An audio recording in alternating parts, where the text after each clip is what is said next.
So we're going to go back to basics this month of the basics of this teaching of how the universal mind works and how we can use it to create the life that we desire. But first, I want to just step back for a moment and talk about wild raspberries.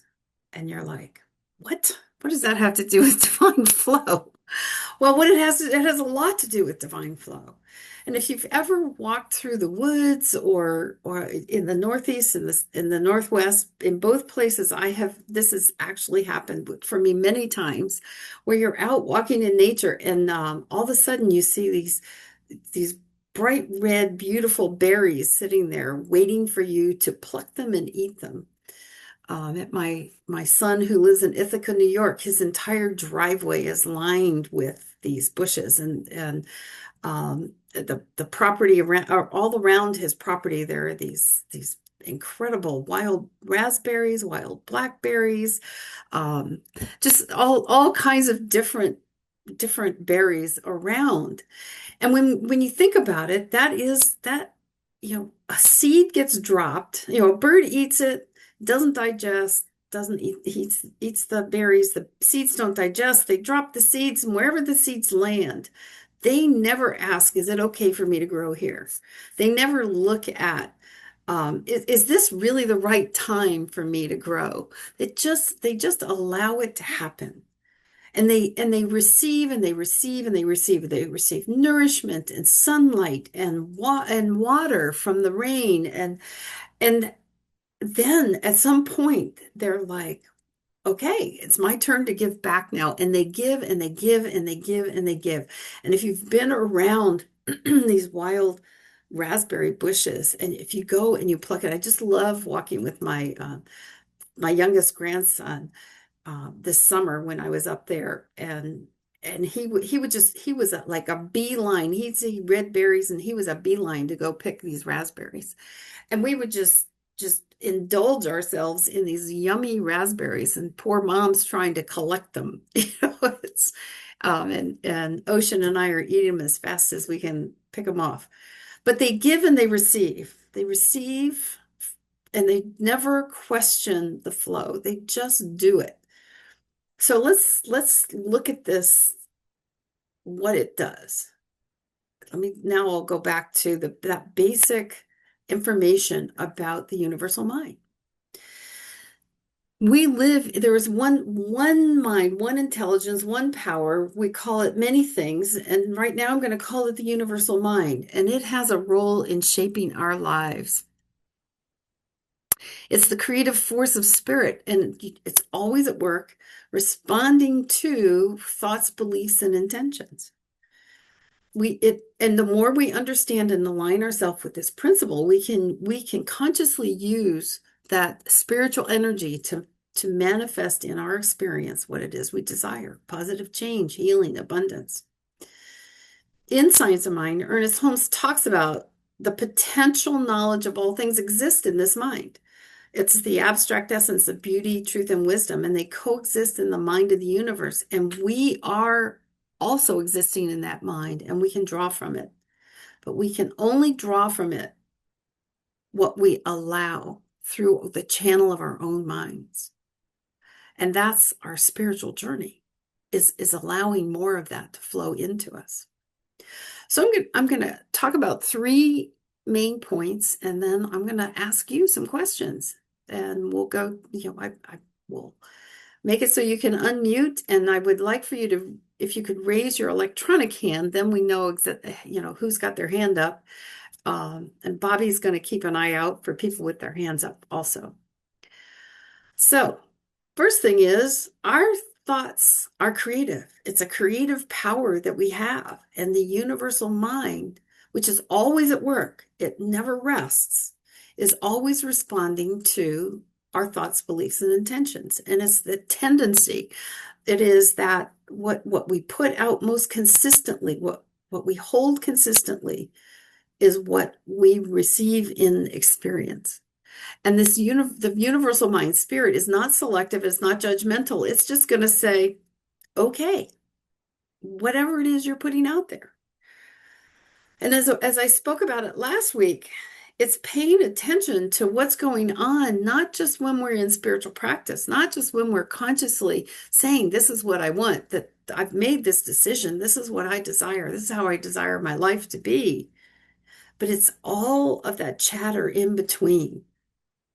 It's all those little things that we say to ourselves that I'm not good enough. It can't be. There's no way. Whatever it is paying attention to all of that.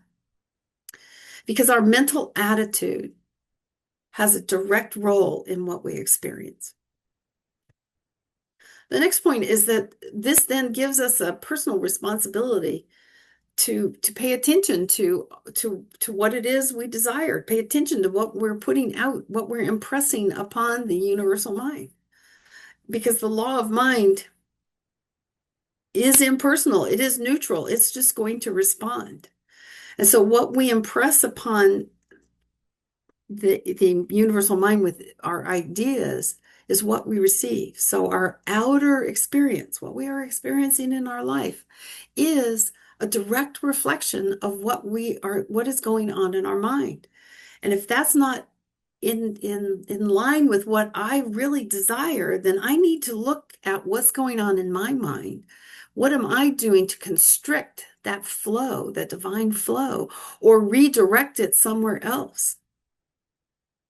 And when we take this responsibility for our thoughts and what we are projecting out into the world, then we can manifest our convictions as reality. Another piece of this, a third point that I want to have us talk about is trusting the process and aligning ourselves with divine flow. And how do I trust the process? Trust is something that we can do blindly. We can just say we're going to trust it and then pay attention to our trusting it. But we can also build that trust. And one of the ways that has been very successful for me and everyone I've ever coached is to pay attention to demonstrations. And I'm not just saying when I have a positive thought and it happens, pay attention to that. Pay attention to the negative thoughts that you're having or you're not aware that you're having, and it's coming into your experience.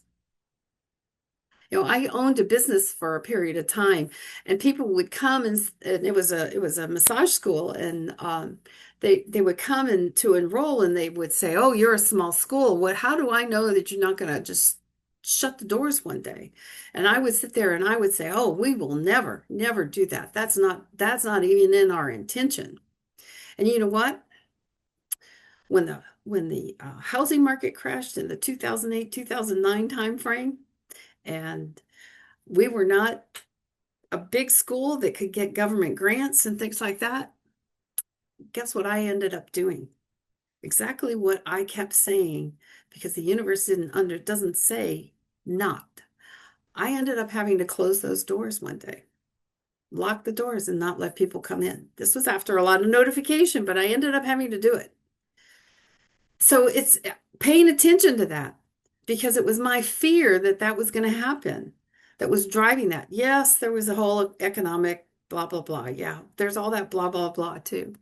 But I paid attention, and I stay away from that fear now that the overall economy is going to have this horrible effect on me.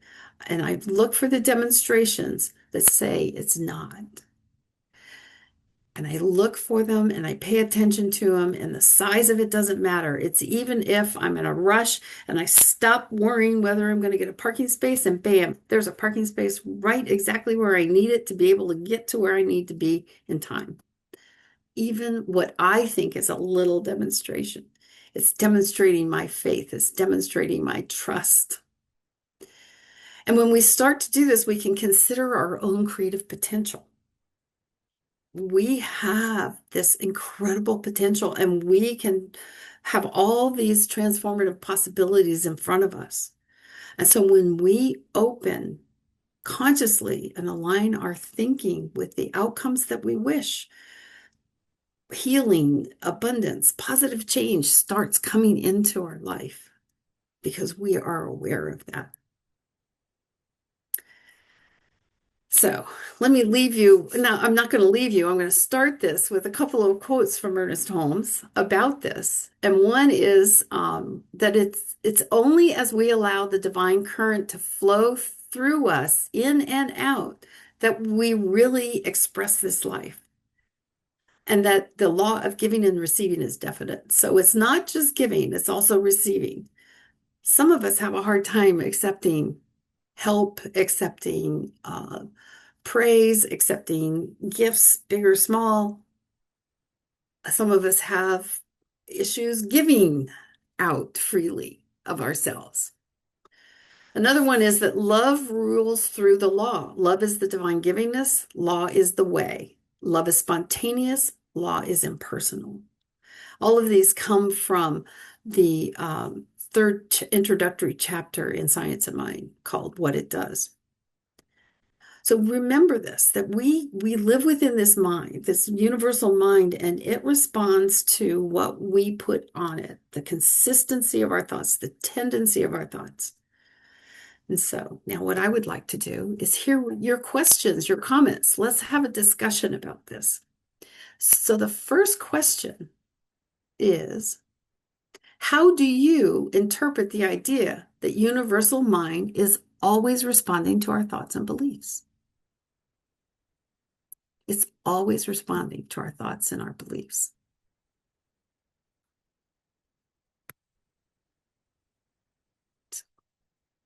Don't everyone speak at one time. Okay, Anne. I see one hand up. If you put your electronic hand up, I'll definitely see it. Sorry But about Anne, go that. ahead. Well, it seems to me like, kind of in particular to what's going on in the world right now, um, I'm just kind of getting a feel that if we focus more on the good stuff and stop looking at all the horrible stuff that's going on in the world and in America right now, that, our experience will change. Instead of being, you know, every day, if you start noticing, oh, look at the cardinal out there, that's kind of cool. You know what I mean? It'll just change your mindset, and that's kind of what I took away from that. Thanks, Anne. Josh? Yeah, so trusting divine throw and universal mind responding, right? It doesn't decide. It just and we've had this teaching, and what goes on outside of you is just a reflection of the predominant thoughts that you have overall. If you're a person who believes that, oh, money doesn't grow on trees and rich people are bad, and how come they didn't deserve that? How come I didn't get it, right? Or these kinds of negative things that are going on, you are not going to bring, goodness into your life. And I used to complain a lot about my job. Traveling to the Pentagon was a pain. And especially when you're traveling, I would have to get up. I would drive to the bus stop, wait on the bus, take this long drive into the Pentagon, and with all the 10 million other commuters that go to the Pentagon, and very, very challenging. And then, getting there was probably one of the biggest obstacles. And then so it was like an hour and a half for me to get there, unless I had decided, oh, I didn't want to go at the exact time of the bus schedule, and then it would take even longer because I would do the metro, and then I would do bus and then metro, and then that combination of stuff, which a lot of people are familiar with in the DC metro area and the NCR. And so the universe heard me grumbling. The universe heard me complaining. And, you know, I, I was a practitioner, and I didn't recognize that this grumbling that I was doing on a regular basis, like it's a dimly lit area. The job is, you're surrounded by, in some ways, around some of the most brilliant people that I've ever seen in the universe. It is the most educated area in the world, with the most master's degree per capita than anywhere else. And on the other hand, there was the biggest oxygen thieves I've ever seen. And so you had this combination and this dingy little small cubicle, it's like, really, that's how you want to live in this little cubicle with this dim light stuck in this back corner. So anyway, my point is the universe heard me grumbling, and then I got refrated, reduction in force, where they decided they were going to save the American economy. I can't believe our economy is not thriving because they let me go. I mean, they're going to save all the economy on one person. So we had 10 people that came out on a list of people that were potentially going to be refragged, and then they chose me. And then, I didn't say, oh, universe, just release me from this job and make sure it's easy and kind and, and I easily transition into something better and whatever, whatever. Right. So again, I'm very, very careful about how I speak about my job these days. I always express gratitude every day. I always express gratitude for being provided enough resources to meet all my needs and more. And then Jackie remind me with grace and ease so that we can have more than enough for our needs and our dreams and our desires, and to give back to society. And so this is what Arlene and I go through each and every day. And it can be very, very challenging to rewire those negative thoughts and those little negative ankle biters.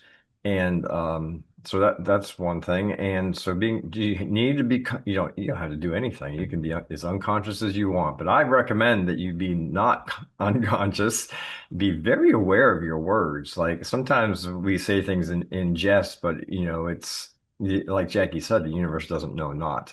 So I'll leave it with that. I wanted to make sure that I could throw some breadcrumbs out there for people to pick up if need be, and participate in the service today. Thanks, Jason.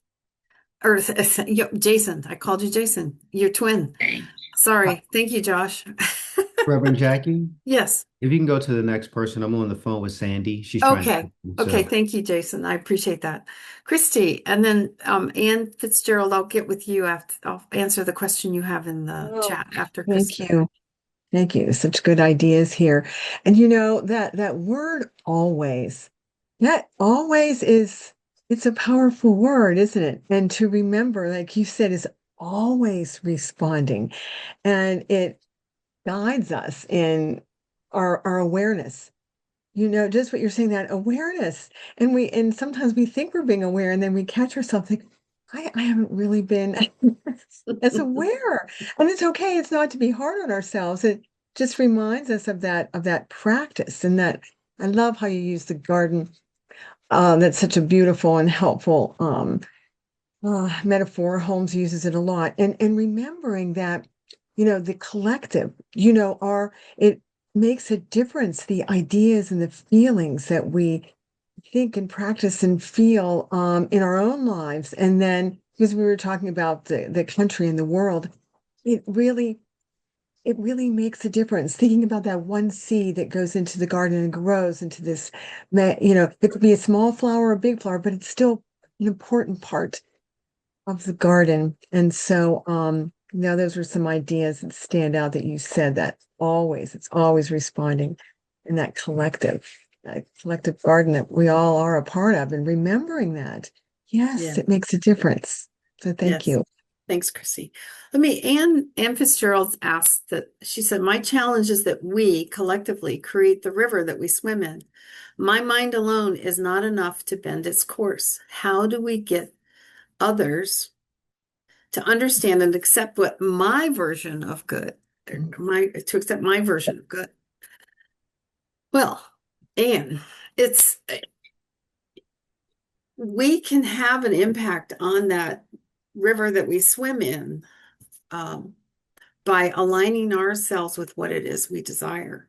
And one of the tools that we have available to us in this practice is visioning, where we open ourselves up to not what I think is my version of good, but what is Spirit's highest expression of me as that good. And then we ask these questions, we ask these empowering questions of what do I need to release? What do I need to become? What do I already have that supports it? And we can then align ourselves with it. And the more we align ourselves with it, then everything around us, and it sounds like an impossible thing, but everything around us shifts. Everything around us will come in alignment with it. Does that help, Ann? Ann can you unmute Ann Fitzgerald? Yes, it does help. Okay. And All right. I'm still struggling with the fact that I alone am not all of God. I'm aware that I am part of God as God is part of me, but I don't have full control because everyone else around me has the same amount of control. So basically, all I have is influence. And I'm not sure that that's enough to accomplish everything that's desirable. It's a little bit using my river metaphor as if I would love to get to a calm place and float down the river in a big inner tube, and yet other people are having a really good time running the rapids. And I don't know how to get from one to the other. And Frank is waving frantically. So I will let you go to him and Bob, or Bob and him. Okay, so we're going to do Bob first because he had his hand up, Frank, and then we'll get to you. Okay, Bob. So, thank you, Jackie, for the question and for the satsang, the gathering of faith here, because this is really, for me, why I come, is that I hear all of what everyone is saying. And there's a way that Ernest Holmes gave us to remove our doubts. You know, faith says, of course, God is answering every single, um, but somehow the separated one in that middle level of his chart feels like that's not happening. We're looking at the world without the benefit of the Spirit. And in prayer, we return to the Spirit. Like Josh said earlier, you know, God is both the giver and the receiver. But we feel like we're separated. We feel like we're not receiving. You know, that's in general, and I don't want to speak for anyone else, but what I've seen is my sense of aloneness doesn't include God many times. So what I do in practice is to meditate and pray and know the truth. And in my experience, that faith and that truth set me free in a seemingly learning environment where I evolve my thinking and my feeling and my behavior changes. I'm transformed by the renewing of the mind and by the practices that I adopt from wherever I get them from. And that's the grace of the Spirit because it's 100% present and never without answering every question I might have. My job is to be more receptive and to be more faithful and more open. And so thank you very much for this conversation with all the others that come together here on this Sunday to fulfill our dream, our heart, everything about our community. So grow Metro. Thank you. Thank you. Okay, Frank, and then we'll go on to another question. Yes, so many things about this. I remember you, Jackie, and also Reverend Trish said we have to love the unlovable. And Reverend Trish went on to say, but sometimes the unlovable have to be stopped. And she kind of told a little bit how, you know, if you don't like the unlovable, you think they're wrong and you try to prove it to you achieve absolutely nothing. I need to keep that in mind.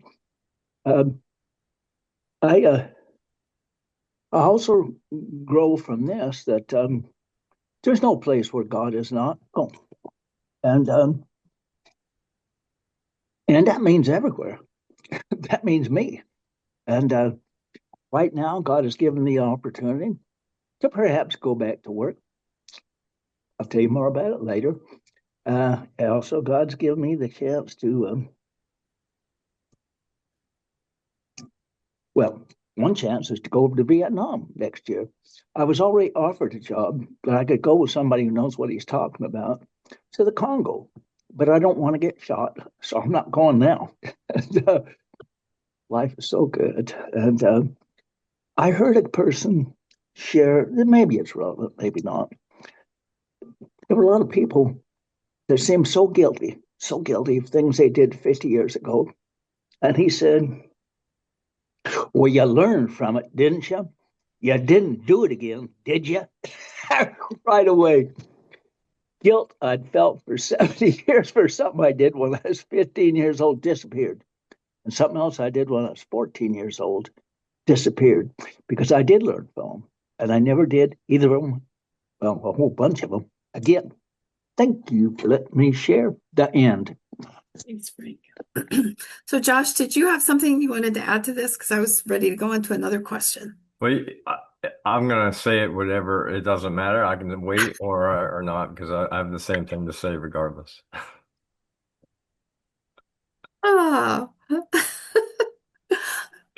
Well, the question I was going to ask is, can you recall a time when a change in your attitude or a belief led to a noticeable shift in your life?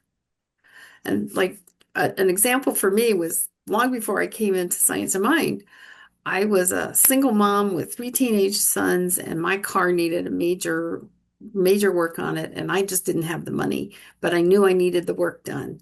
So without understanding how the law works, how this universal divine flow works, is I just kept it in my mind. I put the car in, somebody loaned me a car to use, and I just knew that by the time I needed to pick that up, I would have it figured out how I was gonna pay for this. And what happened was the day before my car was, they called me up and said, you can pick it up tomorrow. I go to my mailbox, and I had had the same car insurance since through my whole marriage. But my husband was the one who dealt with it. So I kept that with the same insurance, and they give a dividend every year. And that dividend check was in my mailbox that I didn't know about, and it was almost to the penny exactly what I owed on my car. I didn't figure it out. I thought at the time, oh yeah, well, I figured it all out, but I didn't figure it all out. It was just the universe responding to my keeping focused on there was a way to pick my car up and pay for it. And that's the divine flow. So can you think of a time when you were able to either change your attitude or belief, or you kept focused and there was a shift in your life? Go ahead, Jason.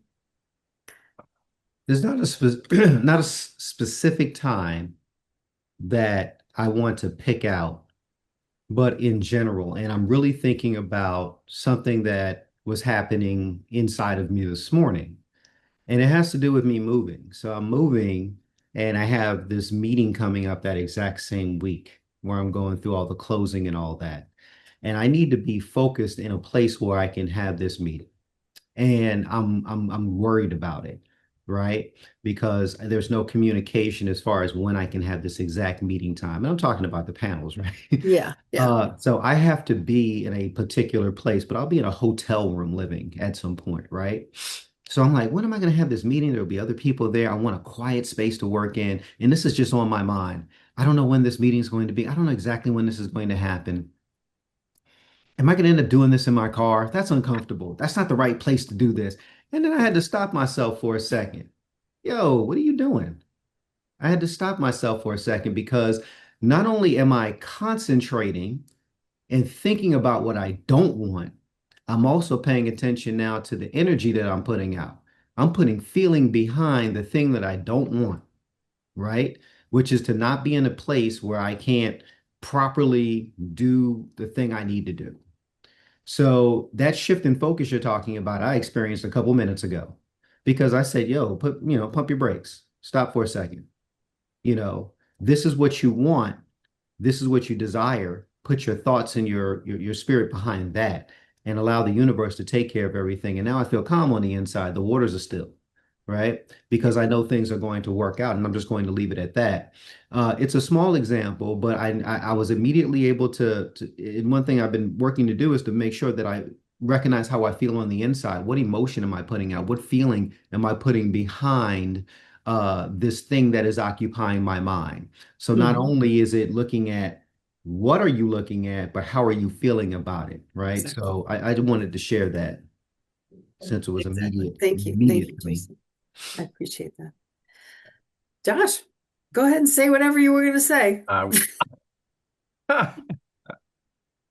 Some people, my twin, Jackie's son. Anyway, so so you can elaborate on that. Um, so I think there becomes a point for those of us who are in the movement where like the light bulb goes off that says, you know what, everything I am doing in life is because I thought it first, right? So no wonder I got myself into this mess or that mess. And then, Bob mentioned uh being transformed. And I'm always reminded of Romans 12:2, which says, do not be conformed to this world, but be transformed by what? The renewing of your minds, so that you may discern what is the will of God, what is good and acceptable and perfect. And I love the Bible, by the way, and always have. And I have not always done a good job protecting my mind, and not protecting my mind let me get in all kinds of mayhem and conflict and too many relationships. But so, and the shift was when I could understand that the universe is what gives back to us, and that what our thoughts are is what we create. And understanding that if I tell you don't think of that pink elephant, you're going to think of a pink elephant, right? So the world doesn't understand not.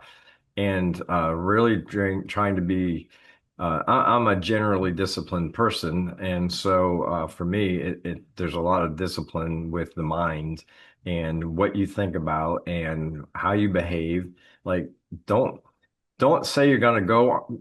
All right, so don't buy 10 chocolate cakes and put one in each room and tell yourself you're going on a diet, and then see how many times you can walk by each cake without taking a bite.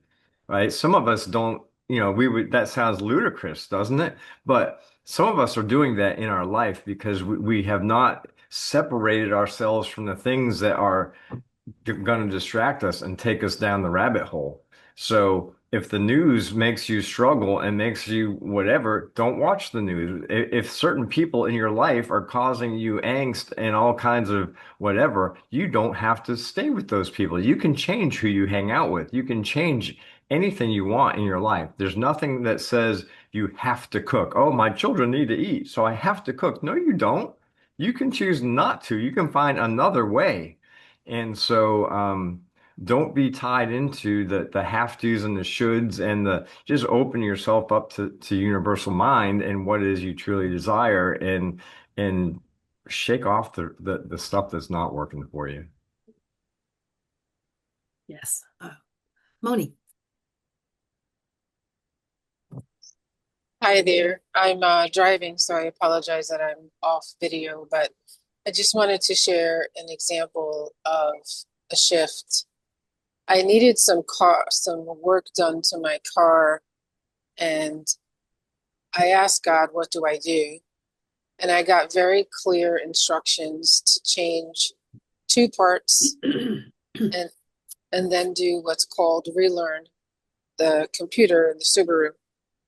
And so I got one mechanic that was able to do one part. I was guided to another mechanic to do another part at literally a fraction of what it would have cost to go to Subaru.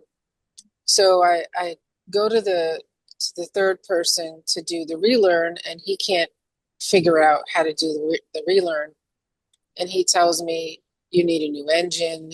You need to just drive the car till it dies. And he's like going down this catastrophic path. And I'm like, this is not what God told me. God told me, relearn the computer. Your problem is done. It's over. And his partner, the third mechanic's partner, was able to relearn the computer, and my problem was over. But I started to go down the path with the mechanic thinking, oh, maybe I didn't hear God right. I'm pretty sure I got clear instructions, but maybe I'm wrong. And I just kept steadfast on, no, this was the guidance. And it was correct. In the end, I didn't need a new engine. There's nothing wrong with it. So just wanted to share that shift. Thank you. Thanks, Moni. I put in the chat a book if you want to. It's like written like a lab notebook. It's a series of experiments that will help you build your trust in the universal mind and what it does and how it works. It's called E Squared. It's by a woman, Pam Grout, and she is actually a CSL practitioner I think she's out in California. The book's been out for a long time. She actually has E cubed and has a lot of follow on, but E squared is very basic and it starts you off with and it like I said, it's written like a lab notebook. Here's the experiment, here's the hypothesis, and then it has a place for you to write your observations and things like that. And it gives you some challenges to look at for easy things to start with, but and then she progresses on into complex things. So I would highly recommend that book if you want to build your trust and faith in the process of your mind being able to make some changes. All right, Laura, and then we'll wrap up.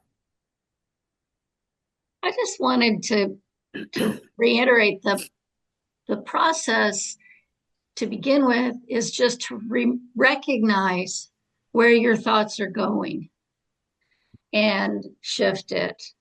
Because if we're not aware of the negative things that we're thinking, we can't change that. And I'm very grateful that God does not respond to my negative thought instantaneously. Right. Yeah. I think about it in terms of I've got all this thought going on, and there's some not so good and there's some good.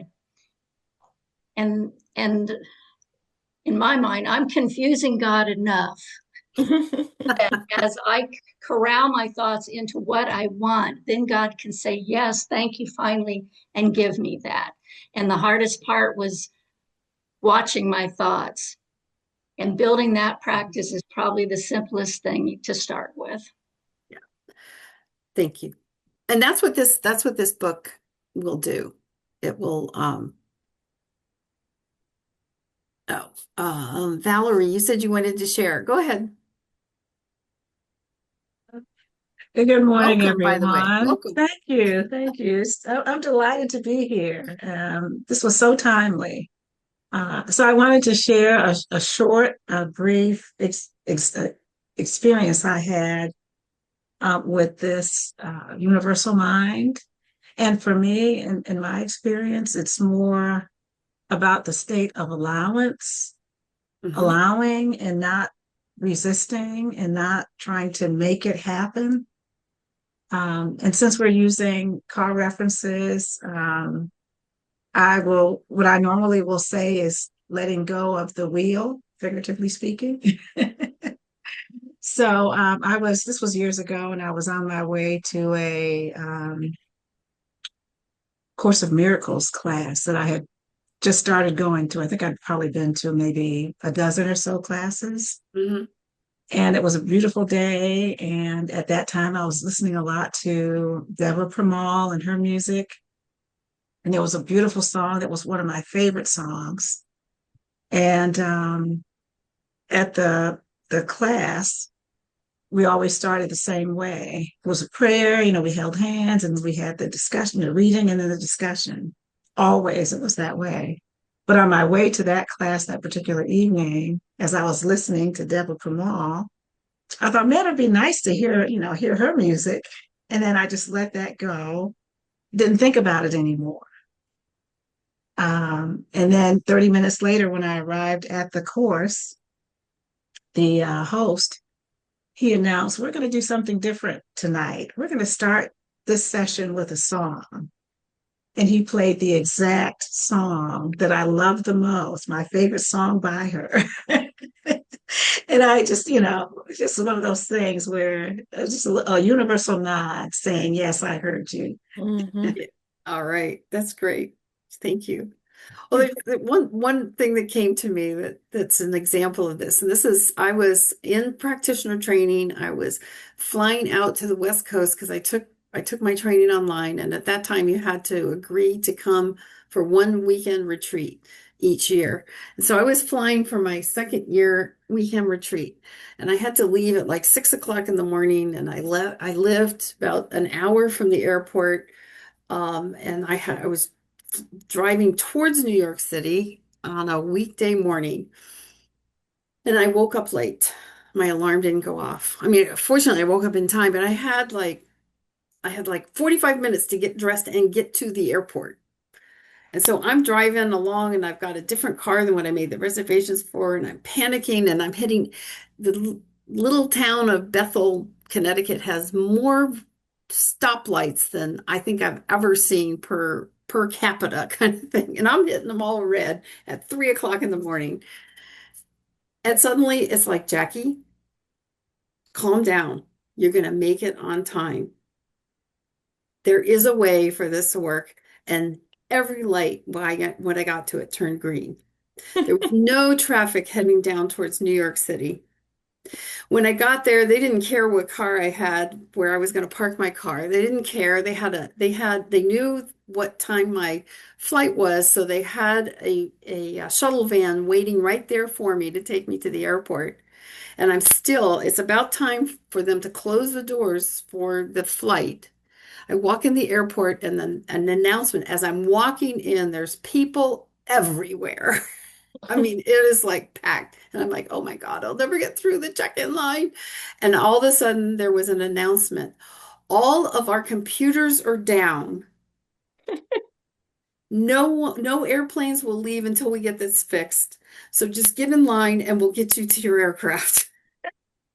And I'm like, how? And I got there on time, and I was meeting somebody to go to where the retreat was, and I got everything out, everything worked out. Everything worked out. And it was that one shift of I'm not going to make it. These I didn't say dang. I said a lot of other words that I shouldn't say.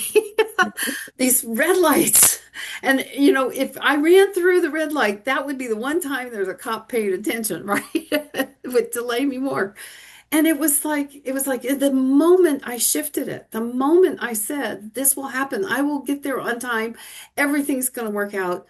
Boom, everything did. Even the computers at the airport shut down in White Plains. So this is very powerful stuff. So I want to thank each and every one of you for contributing. I've really enjoyed it. If you have any comments or if you enjoyed it or didn't or whatever, I would ask either if you could put it in either the chat or just send me an email later if you have thoughts. We're not going to necessarily do this every week, but I'd like to interject discussions like this. And as I always do, when I finish the message, I have something for us to do this week. And what I'd like each of us to do is to contemplate this question. How would my relationships, my sense of abundance, my connection to life shift if I allowed the flow to move through me naturally? If I allowed it to flow for me, just like those wild raspberries, how would my life be different? And just think about that. And just be willing to accept gifts and compliments and help with gratitude and openness this week. And see what happens.